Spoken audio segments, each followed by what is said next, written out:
اللہ تعالیٰ اپنی قدرت بتلا رہے ہیں.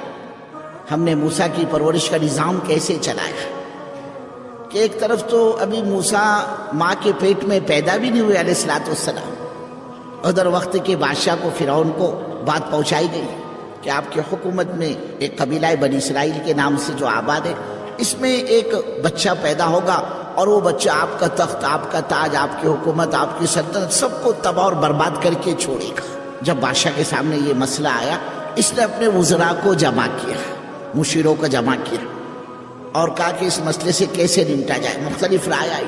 آخر بات اس نتیجے پر پہنچی کہ جتنے ہمارے شہر میں، ہمارے ملک میں بنی اسرائیل کے مکانات ہیں، ہم ان تمام مکانات پر اپنا آدمی مقرر کر دیں گے کہ جہاں جس بنی اسرائیل کی عورت کو لڑکا پیدا ہو فوراً اس کی گردن مار دی جائے، اور لڑکی پیدا ہو تو چھوڑ دو اس کو اس کے حال پر. یہ بات فرعون کے دربار میں طے ہوئی. اب کیا تھا بزرگوں، بات کا طے ہونا تھا. سینکڑوں ہزاروں بے گناہ معصوم بچوں کو اس نے موت کے گھاٹ اتار دیا. اور وہ اللہ اللہ بزرگوں، ہر خیر میں سے شر اور ہر شر میں سے خیر نکالنے والی ذات اللہ کی ہے. ادھر سیدنا موسیٰ علیہ نبی نے علیہ الصلوۃ والسلام ماں کے پیٹ میں، اور ماں بیچاری پریشان گھبرائی ہوئی کہ اللہ ہوگا کیا، بنے گا کیا. یہاں تو شہر میں جس کے لڑکا پیدا ہوتا ہے گود سے بچہ اس کی چھین لیا جاتا ہے، پھر وہ واپس نہیں آتا، اس کی تو گردن مار دی جاتی ہے. اے اللہ اگر میرے لڑکا پیدا ہو تو میرا کیا ہوگا، میرا کیا بنے گا. اور یاد رکھنا بزرگوں، ہوتا وہی ہے جو اللہ چاہتا ہے، بندے کی چاہت کو کوئی دخل نہیں ہے. ہوتا وہی ہے جو اللہ چاہتے ہیں. اور اللہ فرما رہے ہمارے بندوں، جب ہم کسی چیز کے کرنے کا ارادہ کرتے، ہمارا تو بس ارادہ کر لینا ہی کافی ہے. ہم کہتے ہو جا، بس وہ چیز وجود میں آ جاتی. انما امرہ اذا اراد شیئا ان یقول له کن فیکون. ہوا وہی جس کا ماں کو خطرہ تھا. ادھر لڑکا پیدا ہوا، ماں پریشان، ماں گھبرائی بھی. اے اللہ اب ہوگا کیا، اے میرے مالک اب بنے گا کیا. ماں پریشان ہے. اللہ رب العزت اپنی قدرت بتا رہے. اللہ فرما رہے ہم نے سیدنا موسیٰ علیہ نبی علیہ الصلوۃ والسلام کے والدہ محترمہ کے دل میں یہ بات ڈالی. فاوحینا الی ام موسیٰ ان ارضعی. ارے آپ تو ماں ہو، ماں آپ ماں کا رول ادا کیجئے. ماں کا کام کیا ہوتا ہے، ماں کی ذمہ داری کیا ہوتی ہے، بچے کو دودھ پلانا.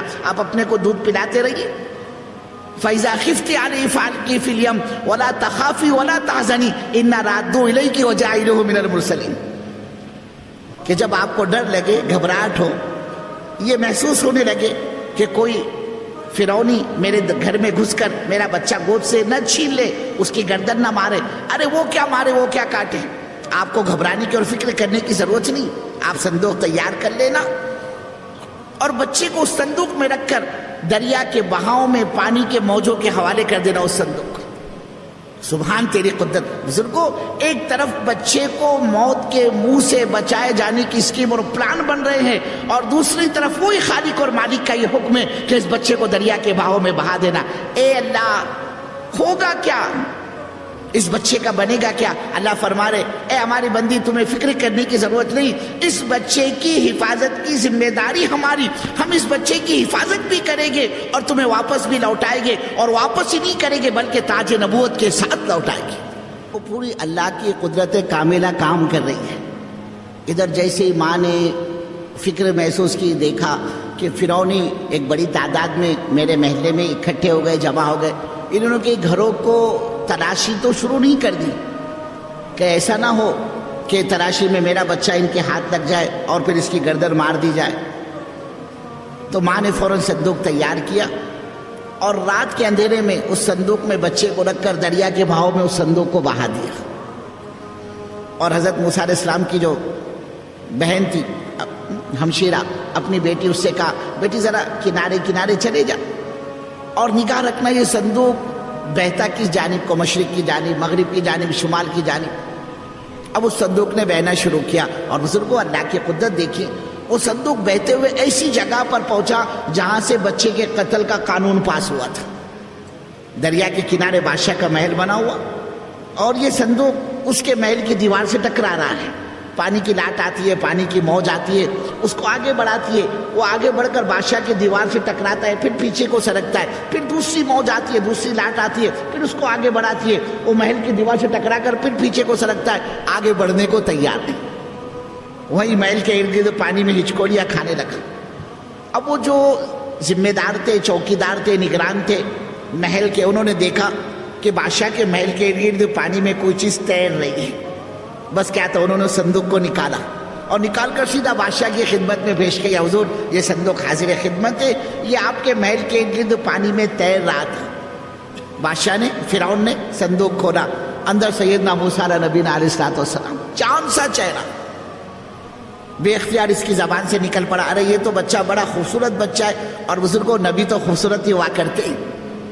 اس نے آگے بڑھ کر اس بچے کو صندوق سے باہر نکالا، اپنی گود میں بٹھایا، اور جیسے ہی گود میں بچے کو بٹھایا اس کو نجوموں کی وہ بات یاد آئی. یہ ایک بچہ بنی اسرائیل میں پیدا ہوگا جو تیرے تخت اور تاج، حکومت اور سلطنت سب کو تباہ اور برباد کر کے چھوڑے گا. بس کیا تھا بزرگوں، اس خیال کا آنا، اس نے طے کر لیا کہ ہو سکتا ہے یہ وہی بچہ ہے، اس کو زندہ باقی نہیں چھوڑنا ہے. بس ممکن تھا یہ آگے بڑھ کر بچے کی گردن مار دیتا. قریب میں بیٹھی تھی بادشاہ کی ملکہ، بادشاہ کی بیگم. اس نے دیکھا اتنا خوبصورت بچہ میرے شوہر کے ہاتھ لگائے اور میرا شوہر یہ اس کو قتل کرنا چاہتا ہے. اس نے آگے بڑھ کر اپنے شوہر کا ہاتھ پکڑ لیا اور بڑی منت سماجت کرتے ہوئے کہا لا تقتلوا عسى ان ينفعنا او نتخذه ولدا. اللہ کا قرآن کہہ رہا ہے. اس نے کہا بادشاہ سلامت، آپ اس بچے کو قتل نہ کریں، عسى ان ينفعنا، ہو سکتا ہے یہ بچہ ہم کو نفع پہنچائے، اور نتخذه ولدا، یہی کہ کیوں نہ ہم اس کو اپنا بیٹا بنا لے، اولاد کی طرح ہم اس کو پالے گی. اب چونکہ بزرگوں بات گھر والی کی طرف سے آئی تھی، اب یہ بھی سوچنے پر مجبور ہو گیا اب کیا کیا جائے. اس لیے کہ عام طور پر تو ہوتا ہی ہے یہ بزرگوں، گھر کے اندر ہماری تمہاری کیا چلتی، وہ تو عورتوں کی چلتی ہے. ہماری تمہاری گھر والی چلنے ہی نہیں دیتی. وہ صاف کہے گی دیکھو گھر کے معاملے میں تم مت بولا کرو، ہم تمہارے باہر کے معاملے میں نہیں بولتے، تم گھر کے معاملے میں مت بولا کرو. وہ تو اللہ کی بندی چلنے ہی نہیں دیتی. بادشاہ آ گیا اس کے چکر میں کہ چلو بابا ٹھیک ہے تم کہتی ہو نا تو ہم اس کی پرورش کریں گے، ہم اس کو پالیں گے. یہ آ گیا عورت کے چکر میں. اور بزرگوں یہ ہوتی تو ناقص العقل ہے لیکن اچھوں کی عقل کو ٹھکانے لگا دیتی. حدیث میں آتا ہے اللہ کے رسول صلی اللہ علیہ وسلم فرماتے میں نے عورتوں کو کثرت سے جہنم میں جلتا ہوا دیکھا. میں نے جبرائیل سے پوچھا بھائی جبرائیل یہ کیا، عورتیں اور کثرت سے جہنم میں جل رہی؟ کہ اللہ کے رسول یہ لعن طعن بہت کرتی ہے اور شوہر کی ناشکری کرتی ہے. لعن طعن بہت کرے گی، لعنت بھیجنا، برا بھلا کہنا، لڑائی جھگڑا کرنا اور ناشکری، اس کو کتنا ہی لا کر دو آپ کم پڑتا ہے. کیا کہے گی؟ ایک بات آپ اس کے مزاج کے خلاف کر کے دیکھو، آپ کے سارے زندگی بھر کے احسان کو ختم کر دے گی. کیا بولے گی؟ آج تک آپ نے میری کوئی بات سنی ہے؟ آج تک کوئی چیز میرے کو لا کر دی؟ کیا کہتی؟ کہ ہمارے پاکستانی بھائی سمجھ رہے اس لیے ہنس رہے کہ آج تک آپ نے میرے کو کوئی چیز لا کر دی؟ اور آگے کہے گی حضور فرمانے نا ناشکری بہت کرتی. کہے گی کیا ملا میرے کو اس گھر میں آنے کے بعد؟ نہ ڈھنگ کا لیتھڑا ملا، نہ ڈھنگ کا چھتڑا ملا. کیا مطلب؟ نہ ڈھنگ کا کپڑے ملے، نہ ڈھنگ کا کھانا ملا. حالانکہ کھا کھا کر کیا بن گئی بزرگوں؟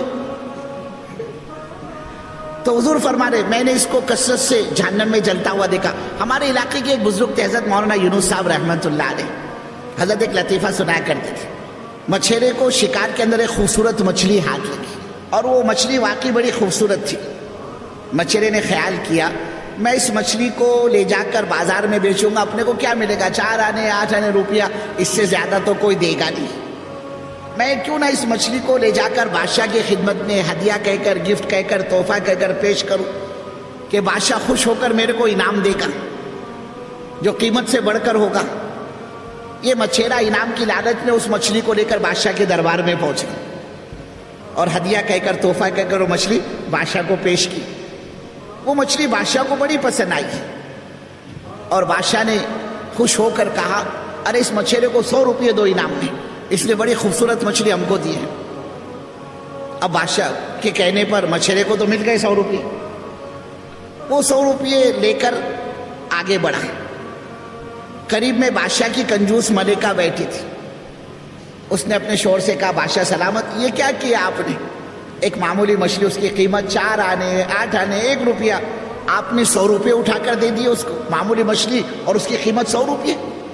بادشاہ نے بیگم سے کہا، ملکہ سے، اللہ کی بندی بات زبان سے نکل چکی، اب بات یہی ختم کر دے، پیسے بھی اس کو مل گئے، وہ تو پیسے لے کر چلا بھی گیا، اب اس پر بحث کرنے کا فائدہ کیا؟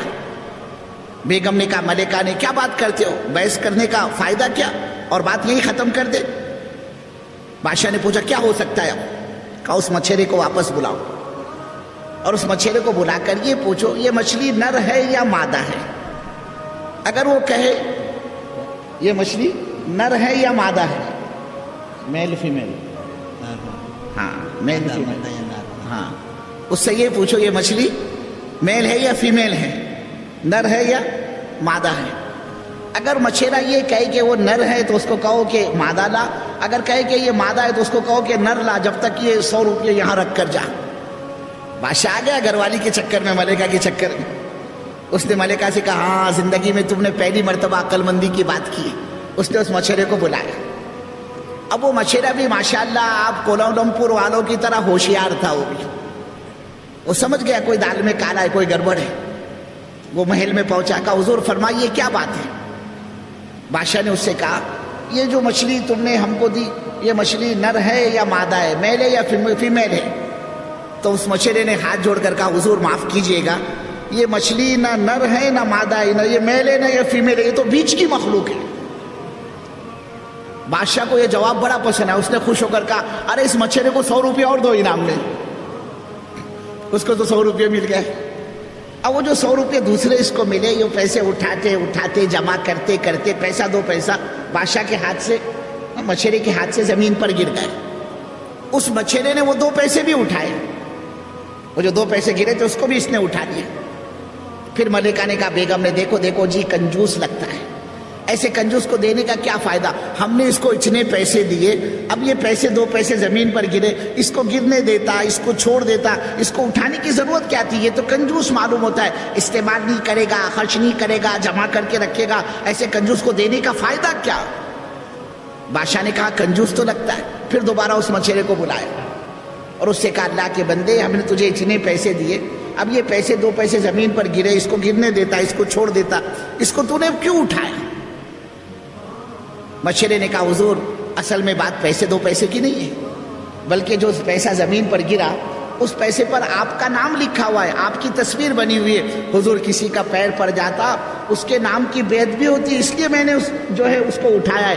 بادشاہ نے کہا اس کو 100 روپے اور دو انعام میں۔ اب وہ قریب میں جو وزیر بیٹھا تھا ہوشیار، اس نے کہا حضور آپ اس عورت کے چکر میں نہ پڑیے ورنہ یہ تمہارا خزانہ خالی کر کے رکھ دے گی۔ لیکن اللہ کیا فرما رہا ہے، اور جس نے کہا نا لا تقتلوا عسى ان ينفعنا او نتخذه ولدا، کہ بادشاہ سلامت آپ اسے قتل نہ کرے، ہو سکتا ہے یہ بچہ ہم کو نفع پہنچائے، یا یہ کہ ہم اس کو اپنا بیٹا بنا رہے، ہم اولاد کی طرح اس کو پالیں گے۔ اللہ فرما رہے اے ہمارے بندو، ارے وہ تو ہماری نیک اور مطیع اور فرما بردار بندی تھی۔ بات طے ہو گئی کہ موسیٰ کی پرورش ہوگی، اور وہ اللہ اللہ ہے بزرگوں جو ہر خیر میں سے شر اور ہر شر میں سے خیر کو نکالنے والا۔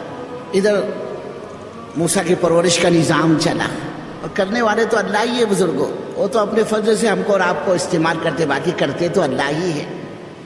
ہماری نگاہیں کام نہیں کرتی بزرگوں، ہم کو نظر نہیں آتا۔ ادھر بات طے ہوئی، بچے کی پرورش کا مسئلہ آیا، اس بچے کو اب دودھ کون پلائے؟ بیت چلی شہر کے اندر، مصر کے اندر اس زمانے میں عورتیں اجرت پر دودھ پلایا کرتی تھی۔ دیہات کی عورتیں شہروں میں آتی، شہروں سے بچے لے کر جاتی تھی، ان کو دودھ پلاتی تھی، اس سے بچے کی صحت اچھی ہوا کرتی تھی۔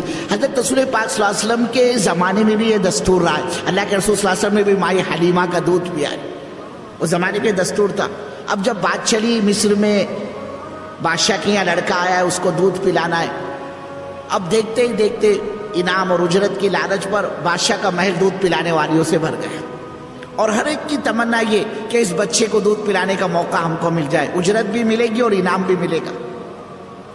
محل تو سارا بھرا ہوا ہے دودھ پلانے والیوں سے، اور جب سیدنا موسیٰ علیہ نبی علیہ السلام کو ایک ایک دودھ پلانے والی مایاؤں کی گود میں ڈالا جا رہا ہے، لیکن حضرت موسیٰ کا حال یہ کسی مائی کے دودھ کو چھونے کو تیار نہیں۔